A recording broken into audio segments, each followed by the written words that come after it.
नमस्कार, मैं हूं राजेंद्र तिवारी और आप देख रहे हैं अनब्रेकिंग। अनब्रेकिंग के इस वीडियो में आपका स्वागत है।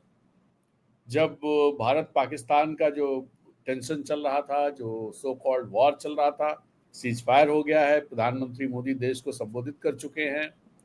आज वो आदमपुर एयरफोर्स स्टेशन पे भी पहुंच गए। दरअसल आदमपुर पहुंचने का उनका मकसद ये था कि पाकिस्तान को ये बताना कि आदमपुर में कोई नुकसान नहीं हुआ है, क्योंकि पाकिस्तान लगातार ये प्रचारित कर रहा है कि आदमपुर जो एयरफोर्स स्टेशन है उसको बहुत नुकसान पहुंचा दिया है उन्होंने। तो प्रधानमंत्री ने आज वहां जाकर के और वहां के हमारे सैन्य कर्मियों को संबोधित करके जोशीला भाषण, जबरदस्त भारत माता की जय के नारे इतनी तेज लगाए गए कि सीमा पार भी सुनाई दे, क्योंकि वहां से सीमा बहुत दूर नहीं है। तो एक तरह से एक मैसेज पाकिस्तान को उन्होंने वहां से दे दिया कि भैया झूठ बोल रहे हो तुम। और शाम को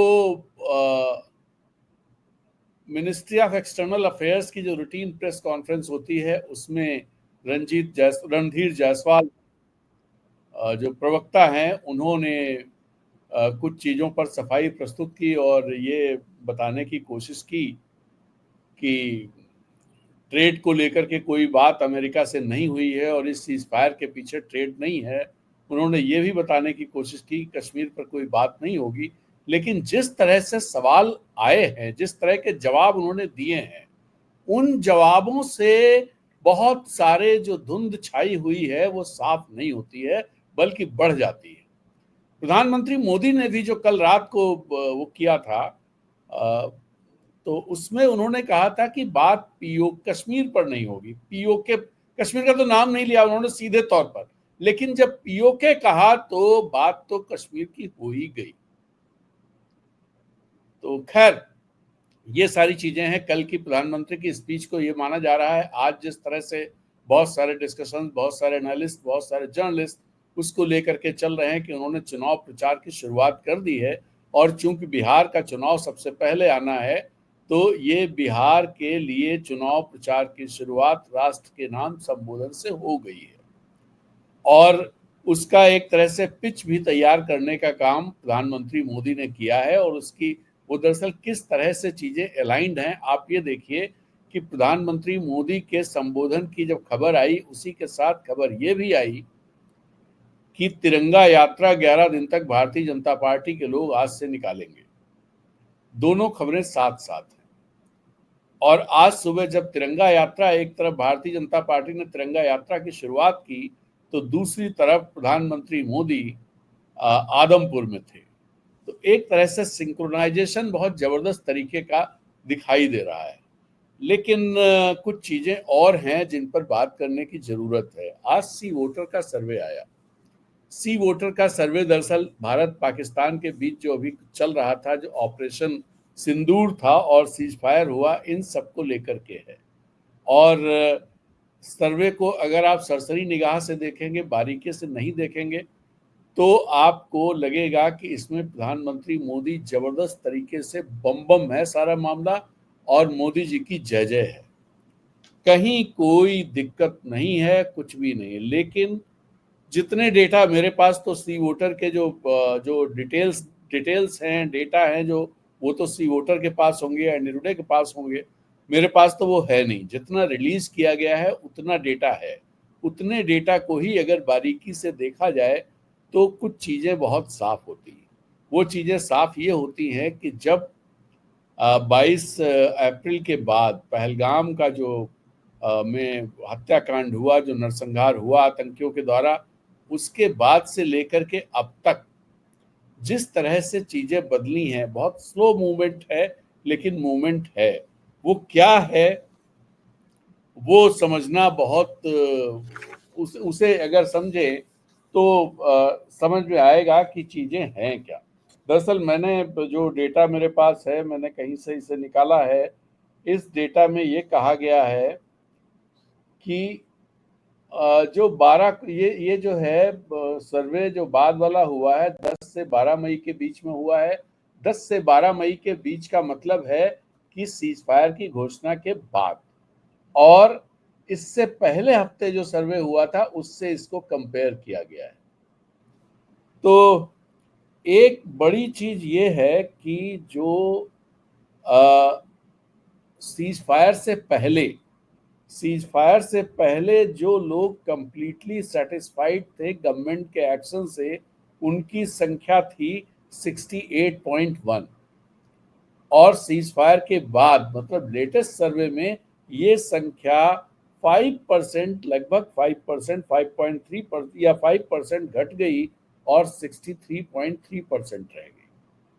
तो एक ये एक इंडिकेशन है कि कहीं ना कहीं जो सीज फायर से पहले की स्थितियां थी और जिस तरह से लोग सेटिस्फाइड थे उसमें कमी आनी शुरू हो गई है।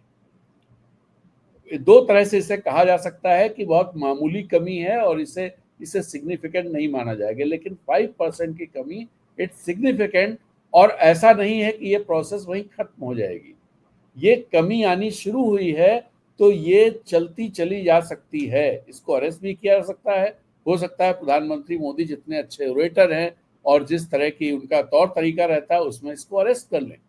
लेकिन अभी जो चीज मैं देख पा रहा हूँ, ये देख पा रहा हूँ और जो सोशल मीडिया पे चीजें दिखाई दे रही हैं, जिस तरह से प्रधानमंत्री मोदी के समर्थकों ने, भारतीय जनता पार्टी के समर्थकों ने और जो जो आईटी सेल वगैरह और जो ये जो जो राइट विंग की ट्रोल आर्मी है, इन सब ने जिस तरह से विक्रम मिश्री को निशाना बनाया, इससे बहुत साफ है कि चीजें किस डायरेक्शन में जा रही हैं, ओपिनियन किस तरह से चेंज हो रही है। तो एक पॉइंट है। दूसरा, इसी क्वेश्चन में जो एक पॉइंट और था जिस पर जिसको भी समझना चाहिए कि जो कंप्लीटली डिससेटिस्फाइड थे सीज फायर से पहले, उनकी संख्या थी 5.3%, जो सीज फायर के बाद बढ़ करके हो गई 10.2%। यानी जो पूरी तरह से असंतुष्ट हैं उनकी संख्या डबल हो गई। जो लोग पूरी तरह से संतुष्ट हैं उनकी संख्या में 5% की गिरावट आई, और जो लोग पूरी तरह से असंतुष्ट हैं उनकी संख्या 5% से बढ़कर 5.3% से बढ़कर 10.2 यानी लगभग दोगुनी हो गई। तो इन दोनों को अगर एक साथ देखें तो इसका मतलब कि सेटिस्फैक्शन लेवल कम होता चला जा रहा है। और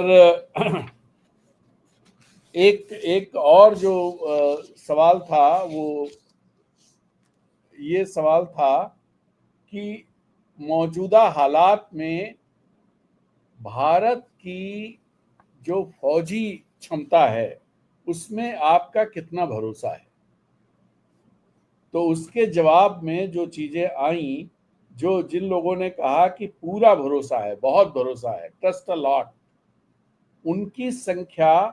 उनकी संख्या सीज फायर से पहले 91.1% थी, जो बढ़ करके सीज फायर के बाद 92.3% हो गई। और जिन लोगों का कहना था कि ट्रस्ट टू सम एक्सटेंट, ना थोड़ा बहुत है भरोसा, ठीक है, ऐसे लोगों की संख्या 6.1% से घट करके मतलब वो आधी रह गई, 3.4% रह गई। तो इसको इस तरह से देखा जा सकता है कि हमारी फौज की जो कैपेबिलिटीज हैं, फौज की जो क्षमता है, फौज में जो भरोसा है, वो भरोसा बढ़ता ही चला जा रहा है, वो सीज फायर के बाद भी बढ़ा है। तो अगर एक बात जो मैं कह रहा था और जो मैं मानता भी हूं कि इन 4 दिनों में ये हुआ है कि हमारी राजनीति, हमारी कूटनीति हारी है, हमारी फौज जीती है, हमारी मिलिट्री जीती है। और ये सर्वे उसी चीज का संकेत कर रहा है कि हमारी मिलिट्री दमदार है और उसने दमखम दिखा दिया, लेकिन हमारी पॉलिटिक्स, हमारी कूटनीति, हमारी पॉलिटिकल लीडरशिप वो शायद नहीं जीत पाई, वो जीती नहीं। तो ये मतलब मिलिट्री जीती है और हमारी पॉलिटिकल लीडरशिप नहीं जीती। तो एक ये, और इसके अलावा एक क्वेश्चन ये था, how worried are you about the whole issue of India Pakistan conflict. मतलब ये भारत पाकिस्तान के बीच में जो तनाव चल रहा है, इसको लेकर के आप कितने चिंतित हैं। तो इसमें जो एक बड़ी देखने की बात इसमें यह है कि सीज फायर से पहले जो लोग कह रहे थे कि हम बहुत चिंतित हैं, वी आर वेरी कंसर्न, ऐसे लोगों की संख्या 42.6 थी। सीज फायर हो जाने के बाद ये संख्या घट करके 34.5 हो गई। इसका मतलब ये भी है कि जो युद्ध जैसी स्थितियां बनी हुई थी और जिस तरह से रोज तनाव बढ़ता जा रहा था और लग रहा था कि अब फुल फ्लेज्ड वार शुरू हो जाएगा, तो लोग उस समय ज्यादा चिंतित थे। और जब ये बादल छट गए, सीज फायर हो गया, तो वो चिंतित लोगों की संख्या कम होने शुरू हो गई। और इसके अलावा जिन लोगों ने कहा कि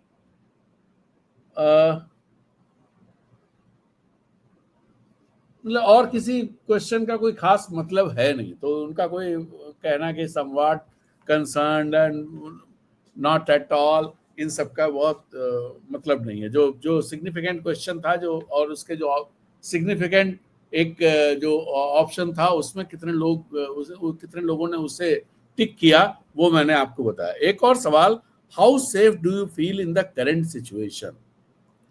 ये थोड़ा ये भी ये सवाल भी जो स्थितियां बनी थी, जैसे अगर आप देखें कि सीज फायर से पहले वेरी सेफ जो लोग कह रहे थे, दे वेयर 67.5, एंड सीज फायर के बाद 63.9। इसका मतलब क्या हुआ? ये जो कम हो गई सेफ कहने वालों की संख्या, लगभग 3-4% कम हुई, इसका मतलब क्या हुआ? ये ट्रेंड्स है, इसको आप ये मत मानिए कि आके खत्म हो गया, क्योंकि माहौल है जो कंटिन्यूअस है, तो ये भी कंटिन्यूअस इस तरह से होता चला जाएगा, ये थमेगा नहीं। या तो थमेगा तो दूसरी तरफ चलने लगेगा।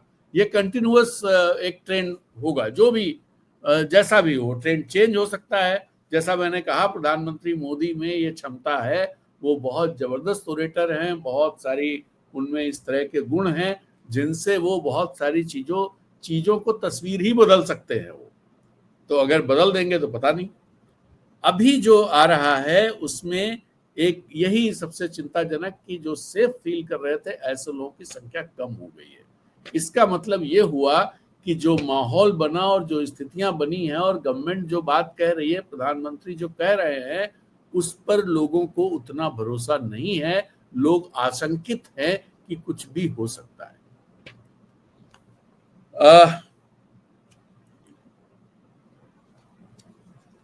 और इसी तरह से आप समवॉट अनसेफ, इसी में एक और ऑप्शन था, समवॉट अनसेफ या एब्सोल्युटली अनसेफ। एब्सोल्युटली अनसेफ वालों की संख्या लगभग 6.5 5.5 लगभग बराबर है, लेकिन सीज फायर के बाद हल्की सी कम हो गई है। लेकिन समवॉट अनसेफ वालों की संख्या जो पहले 2.9% थी, वो 6.5% हो गई। यहां पर भी ये चीज दिख रही है कि किस तरह से लोगों के कंसर्न, लोग चिंता बढ़ती जा रही है। तो ये हो गया। एंड नेक्स्ट एक और क्वेश्चन जो इंपॉर्टेंट क्वेश्चन है, how much do you support the cease fire between India and Pakistan. ये चूंकि आफ्टर सीज फायर ही होगा, सीज फायर होने के बाद का सवाल है। तो जो लोगों ने कंप्लीटली सपोर्ट किया है, number is 42.6, and don't support at all, ये नंबर जो है 29.3 है। एंड जो ये कह रहे हैं डोंट सपोर्ट एट ऑल, ये नंबर सिग्निफिकेंटली हाई है 29.3। और ये अलार्मिंग इस लिहाज से है, and support to some extent 21.8। Can't से उनका तो कोई मतलब नहीं है, वो तो मतलब मुनेर पर बैठे हुए लोग होते हैं कांट से वाले, कि पता चल जाए कि कितने लोगों ने उधर बोला, कितने लोगों ने उधर बोला, तो हम उसके बाद तय कर लेंगे। तो ये जो ये कह रहे हैं कि कंप्लीटली सपोर्ट 42.6, मेरे लिहाज से अगर सीज फायर को लेकर के लोगों में ये होता कि नहीं, बिल्कुल सीज फायर होना ही चाहिए था और बिल्कुल सही बात हुई है, तो ये 50% से ज्यादा आना चाहिए था। लेकिन ऐसा नहीं हुआ। इसकी वजह क्या है? इसको किस तरह से डिकोड किया जाना चाहिए? इसको किस तरह से डिकोड किया जाना चाहिए? दरअसल मेरा एक मानना बहुत साफ है, युद्ध कभी भी अच्छा ऑप्शन नहीं होता है। आज जनरल नरवाने कल बोल रहे थे कहीं, जनरल MM नरवाने, वो कह रहे थे कि युद्ध आखिरी ऑप्शन होता है। जहां तक हो सके वहां तक डिप्लोमेसी का इस्तेमाल करके इस तरह की समस्याओं का हल किया जाना चाहिए। एंड बिल्कुल सही बात, मैं उनसे 100% सहमत हूं। और कोई भी सेन व्यक्ति वो यही कहेगा। युद्ध का पक्ष लेना अपने में बहुत ही इंसैनिटी का काम है, वो अमानवीय है। क्योंकि आप देखिए, ठीक है, जनरल नरवाने ने एक बात और कही। जनरल नरवाने ने कहा कि ये युद्ध जो है बॉलीवुड की फिल्में नहीं होती हैं, और बिल्कुल सही बात कही। हम सब लोग जो दूर बैठे हुए होते हैं उनको बॉलीवुड की फिल्में लगती हैं। वो वीडियो देख करके बड़ा लगता है कि अरे ये आया और ये आया और ये ड्रोन आया और इसने मार दिया। इस बार सब वीडियो सब लोग देखे। पहली बार ये जो दिखाई दिया था लाइव, CNN ने दिखाया था कुवैत वार के समय, जब इराक ने कुवैत पर कब्जा किया था, स्कड मिसाइलें चली थी, उस समय ये लाइव CNN पे आया था। पहली बार दुनिया ने अपने घर में बैठ करके चीजें देखी थी।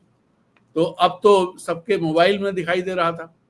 तो ये युद्ध जो है वो सबसे खतरनाक, क्योंकि होता ये है जीतने वाले, जैसे मान लीजिए कोई युद्ध हो, उसमें कोई जीत भी जाए, मतलब अपना देश जीत गया, तो अपना देश के प्रधानमंत्री जबरदस्त भाषण करेंगे और तमगा उनको मिलेगा, जय जय होगी, सब लोग उनकी जय करेंगे।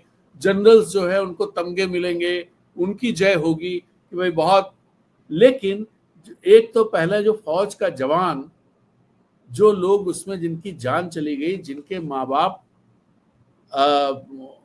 सोचिए उनके बारे में, उनकी उनकी पत्नी, उनके बच्चे, उनके बारे में सोचिए, और वो किसके लिए लड़ रहे थे।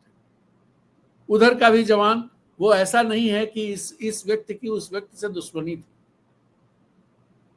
वो दोनों जो है कि हमेशा इसको इस तरह भी सोचने की कोशिश करिए, देशभक्ति से थोड़ा ऊपर उठ करके, कि पॉलिटिक्स है जो हमको लड़ाती है। देशभक्ति कभी लड़ने की बात नहीं करती, देशभक्ति लड़ाती नहीं है। देशभक्ति तो एक करती है सबको, पॉलिटिक्स लड़ाती है। तो एक बात ये। दूसरी बात कि ये कोई भी जीते, जिनको तमगे मिले उनको तमगे मिले, जिनको वाहवाही मिली, इतिहास में नाम दर्ज हो गया कि साहब ऐसा हो गया वैसा हो गया। लेकिन जिन लोगों के घर पर अटैक हो गया, जिन लोगों की जानें गई, जिनके यहाँ बम गिरे, जिन गाँव के गांव तहस नहस हो गए, शहरों पे बम गिरे, ये सारी चीजें हुई, उनका सोचिए। तो रिसीविंग एंड पर कौन रहा? कॉमन आदमी, चाहे जीते हुए देश का हो चाहे हारे हुए देश का, दोनों जगह। तो इसलिए युद्ध कभी अच्छी चीज नहीं होती है।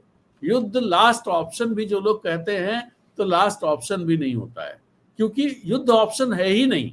युद्ध हमेशा प्रॉब्लम है, सॉल्यूशन नहीं है। उससे आज तक कोई सॉल्यूशन नहीं निकले, प्रॉब्लम्स खड़ी हुई।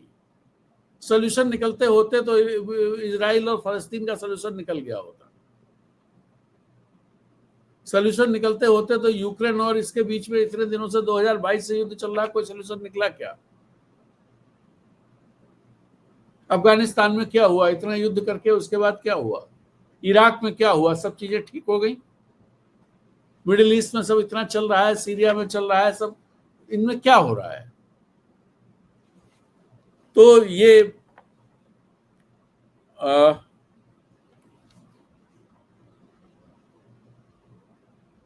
अगला सवाल ये है कि how successful do you think India has been achieving its objectives in this conflict before ceasefire between India and Pakistan? ये बहुत इंपॉर्टेंट सवाल है कि भारत कितना सक्सेसफुल रहा अपने लक्ष्य हासिल करने में, इस दौरान जो भी उसने अपने लक्ष्य रखे। 44.9% लोग कह रहे हैं कि कंप्लीटली सक्सेसफुल रहा, लेकिन 36.5% लोग कह रहे हैं successful to some extent, and 13.2% लोग कह रहे हैं कि नॉट सक्सेसफुल एट ऑल। अगर इन दोनों को जोड़ दें तो ये हो जाता है 49.7। 49.7 इसे कंप्लीटली सक्सेसफुल नहीं मानते, और इसका मतलब ये हुआ, इस पर फिर अभी जब सारे सवाल कर लेंगे तब बात करेंगे इन सब का पॉलिटिकल मतलब क्या हुआ, इनको पॉलिटिकली कैसे ट्रांसलेट किया जाए। वो इसलिए कह रहे हैं क्योंकि अपने देश में आजकल हर चीज डोमेस्टिक पॉलिटिक्स के लिहाज से देखी जाती है, तो इसको भी डोमेस्टिक पॉलिटिक्स में ये कैसे ट्रांसलेट हो सकता है, इसको देखने की कोशिश करेंगे। नेक्स्ट क्वेश्चन है, how long do you think Pakistan will stick to the ceasefire agreement now. ये इंटरेस्टिंग क्वेश्चन है। इसमें सम आवर्स 25.6% लोगों ने कहा सम आवर्स, सम डेज 35.3% लोगों ने कहा, सम मंथ्स 15.8% लोगों ने कहा, सम ईयर्स 6.3% लोगों ने कहा, and this time Pakistan will stick to the ceasefire agreement forever 3.7% लोगों ने कहा। इसका मतलब बहुत साफ है कि पाकिस्तान पर लोगों का भरोसा नहीं है। पाकिस्तान कब क्या करेगा इसका कोई भरोसा नहीं, और जो कहता है उसे मानेगा ही, इसकी कोई गारंटी नहीं। नेक्स्ट, लोगों को ऐसा लगता है। नेक्स्ट क्वेश्चन है, according to you what was the main reason for the ceasefire between India and Pakistan. That's a very interesting question, और इससे एक जो मानसिकता है वो पता चलेगी कि लोग सोच किस डायरेक्शन में रहे हैं। इसमें diplomatic pressure from the world's major powers, ऐसा मानने वाले लोगों की संख्या 41.4% है। अब मोदी जी भले कल ये कह रहे थे कि पाकिस्तान डर गया और वहां के डीजीएमओ ने डीजीएमओ को फोन किया, और आज हमारे जो रणधीर जायसवाल है वो बता रहे थे कि दोपहर में 12:30 बजे फोन किया तो लाइन नहीं लग पाई टेक्निकल, उसकी वजह से फिर डीजीएमओ बिजी हो गए और फिर 3:30 बजे उनको टाइम मिला तब उन्होंने बात की। वो इस तरह से बता रहे थे कि जैसे पाकिस्तान बिल्कुल चरणों में गिरा हुआ था कि भाई बस तुरंत बंद करो, बहुत मार लिया, बहुत मार पड़ गई, अब इससे ज्यादा मार नहीं सह पाएंगे, अब तो मर ही जाएंगे। तो इसलिए उसने फोन करके ये कहा। लेकिन ये भी खबरें साथ में आई हर जगह, सोशल मीडिया पर, चैनल्स पर तो नहीं आई उस तरह से, लेकिन सोशल मीडिया पर आई कि ट्रंप ने उससे पहले ट्वीट कर दिया और उस ट्वीट को तमाम लोगों ने शेयर किया कि सीजफायर हो गया है। अनाउंस हमारे यहाँ बाद में हुआ। अब उसके बाद आप कहते रहिए कि साहब जो है हमने ही तय किया है, हमने, पाकिस्तान ने मिलकर तय किया, पाकिस्तान डर गया था, हमारे हमलों से डर गया था इसलिए वो आया, और चूंकि हमने अपने लक्ष्य हासिल कर लिए थे, जो प्रधानमंत्री ने कहा हमने अपने लक्ष्य हासिल कर लिए थे, इसलिए हमें सीजफायर करने में कोई दिक्कत नहीं थी, हमने कहा आगे से ऐसा मत करना, वो भी मान गया। लेकिन क्या ये सीजफायर बिना लिखा पढ़ी के होते हैं? इस तरह के जब दो देशों के बीच में बात हो रही हो तो क्या बिना उसके होंगे? क्या क्या चीजें थी, वो कहाँ है जिन जिन चीजों को पाकिस्तान माना? ये सवाल लोगों के दिमाग में, और ये रिफ्लेक्शन इसमें आ रहा है कि इंटरनेशनल डिप्लोमेटिक प्रेशर की वजह से, वर्ल्ड पावर्स के प्रेशर की वजह से, वर्ल्ड पावर कौन? यूएस। अभी तक तो यही आया कि यूएस की वजह से, यूएस के प्रेशर में ये सीजफायर हुआ है। एंड देन दूसरा ऑप्शन एक और था, economic and internal challenges of both countries, 17.9%। इसका मतलब ये हुआ कि कुछ लोग, जो मोदी जी जो बात कह रहे हैं उस बात को मानने वाले लोग भी हैं। 17.9% में कुछ लोग ऐसे होंगे जो मोदी जी जो कह रहे हैं उसे मानते होंगे। And fear of nuclear war, ऐसे लोगों की संख्या है 11.3। ये संख्या भी सिग्निफिकेंटली हायर है, 11.3। अब अगर आप 11.3 एंड 41.4 को जोड़ लीजिए तो ये 52.7 हो जाता है। इसका मतलब ये हुआ कि जो प्रधानमंत्री मोदी जो नैरेटिव दे रहे हैं उस नैरेटिव पर देश भरोसा नहीं कर रहा है। ये बहुत साफ सी बात है। प्रधानमंत्री मोदी ने कल ये संकेत दिया था अपने संबोधन में कि जब उन्होंने ये कहा कि पाकिस्तान की न्यूक्लियर ब्लैकमेलिंग को हम नहीं सहेंगे, अब आगे से नहीं सहेंगे। इसका मतलब ये हुआ कि एक बार सहा गया है। फिर एक क्वेश्चन नंबर 10 है, ये पता नहीं क्वेश्चन नंबर तो गलत जहां से भी हमने लिया है, 6 के बाद 10 आ गया, लेकिन क्वेश्चन नंबर छोड़ दीजिए। Do you think that terrorist incident will stop after ceasefire between India and Pakistan? It's also a very important question. और दरअसल इसमें जो है वो 13.2% लोगों ने कहा है yes to a great extent, terrorist incident जो है कम हो जाए, बंद हो जाएंगे। एंड 32.3% लोगों ने कहा yes to a small extent and 47.6% लोगों ने कहा नॉट एट ऑल। इसको कैसे देखा जाए? इसको दरअसल इस तरह से देखा जाना चाहिए, जो न्यू नॉर्मल की बात मोदी जी ने कही है और जो उन्होंने ये कहा है न्यू नॉर्मल के तहत कि अगर अगला कोई आतंकवादी हमला होगा तो हम उसे एक्ट ऑफ वॉर मानेंगे। अब इसको लोगों का मानना है कि ये हमला, ये जो इंसिडेंट रुकेंगे नहीं। 47.6% लोगों का ऐसा मानना है, और अगर 32.3 जो स्मॉल एक्सटेंट जोड़ लें तो ये बहुत बड़ा नंबर है, यानी ये करीब पहुंच जाता है 80% के आसपास। 80% लोगों का मानना है कि नहीं रुकेंगे। इसका मतलब क्या हुआ? इसका मतलब ये हुआ कि जो नई डॉक्ट्रिन प्रधानमंत्री मोदी ने कल देश को सुनाई है, देश को बताई है, और आज आदमपुर में भी बता रहे थे, वो जो बताई है उसके मुताबिक ये हुआ कि देश को हर समय युद्ध के लिए तैयार रहना पड़ेगा, और अगर युद्ध के लिए तैयार नहीं रहता है तो फिर इसका मतलब ये जो बातें कही गई हैं, डॉक्ट्रिन कुछ नहीं है, ये सिर्फ जनता को भरमाने के लिए कही गई। चलिए नेक्स्ट जो इसमें है उसको भी देख लेते हैं। लास्ट क्वेश्चन है, which country do you trust more, US और Russia, in terms of protecting India's interest? ये भी बहुत इंटरेस्टिंग सवाल है। Trust the US more than Russia, ये 12.2% लोगों का कहना है, 12.2% लोग। And trust Russia more than US, ये कहना है 68% लोगों का। अब आप ये देखिए कि कैसे, आप इससे पहले आप देखते तो अमेरिका को लेकर के, अमेरिका के पक्ष में पूरे देश में माहौल दिखाई देता था,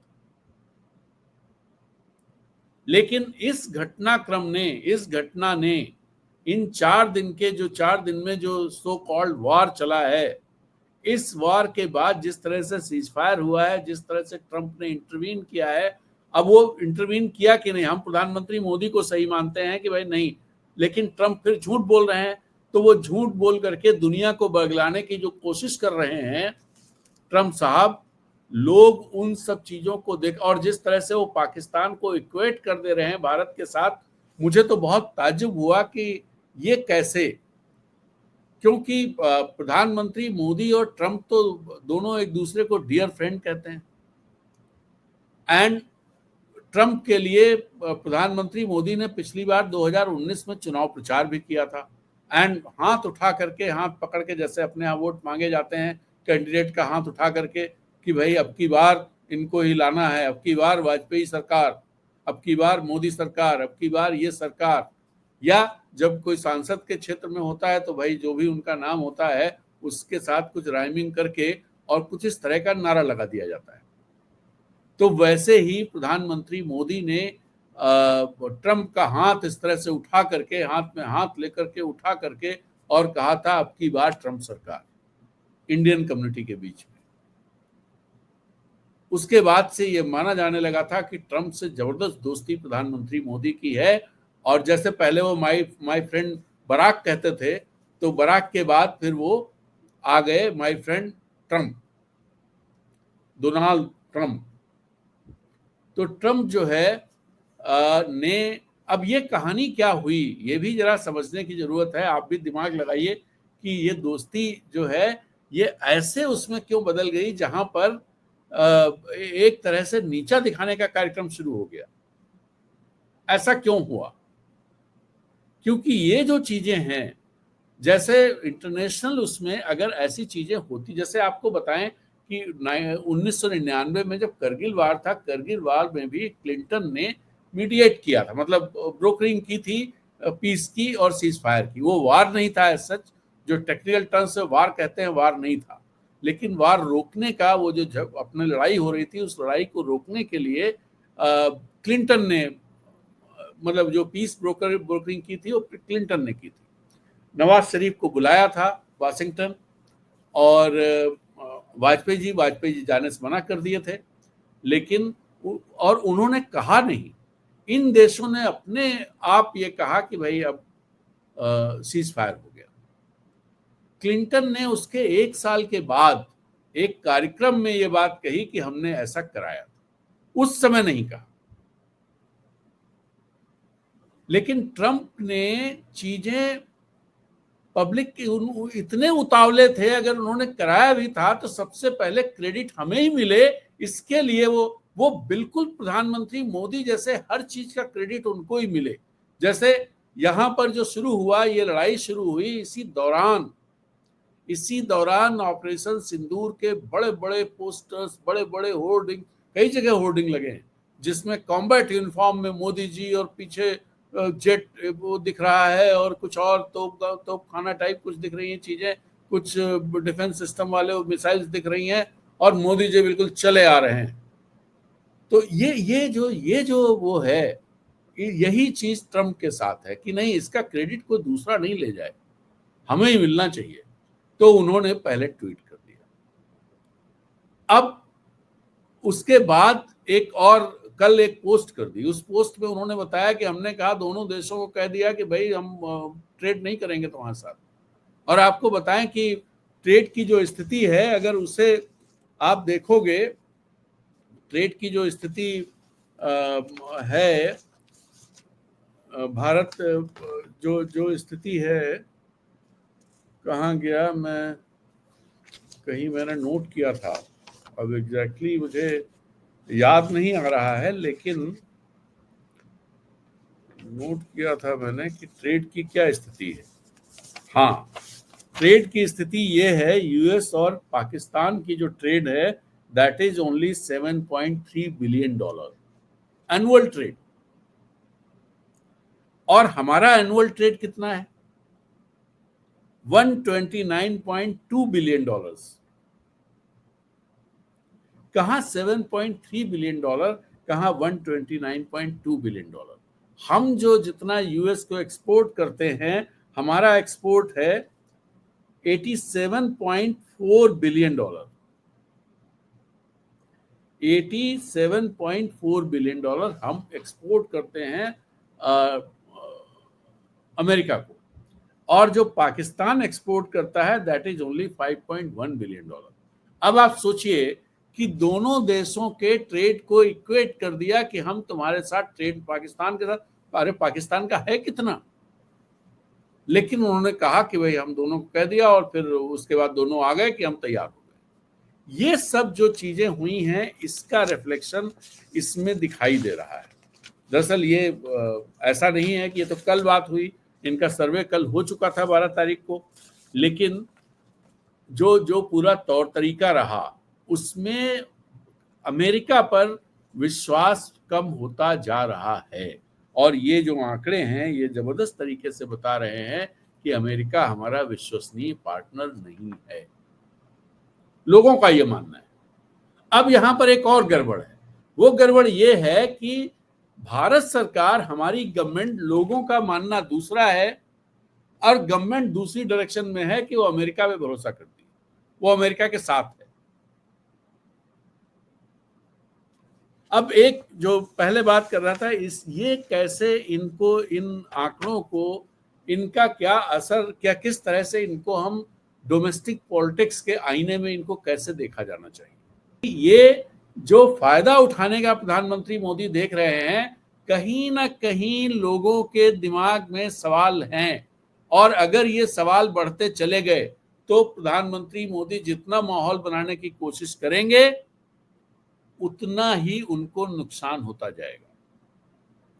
और यही बात मैं आपको कह रहा था 2024 के चुनाव से पहले, कि जितना वो मंगलसूत्र कांग्रेस के उसको कि ये सब मुस्लिम लीग का घोषणा पत्र है, क्योंकि वो ऐसा था ही नहीं, तो जितना वो हल्ला मचाएंगे उतना मुश्किल होगी। ये बात इस समय भी और ये सर्वे भी इस बात की तस्दीक करता है कि कहीं ना कहीं जो ओपिनियन है, जो लोगों का सोचना है, सोच है, उसमें बदलाव आ रहा है।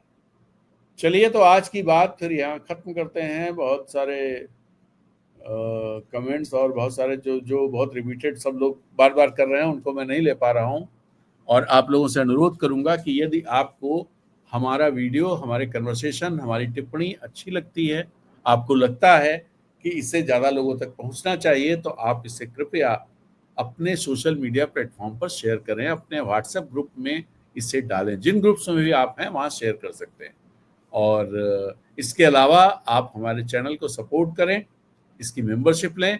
आप मेंबरशिप लेंगे तो अनब्रेकिंग को ताकत मिलेगी और हम अपना काम और बेहतर तरीके से कर पाया करेंगे। नमस्कार, जय हिंद।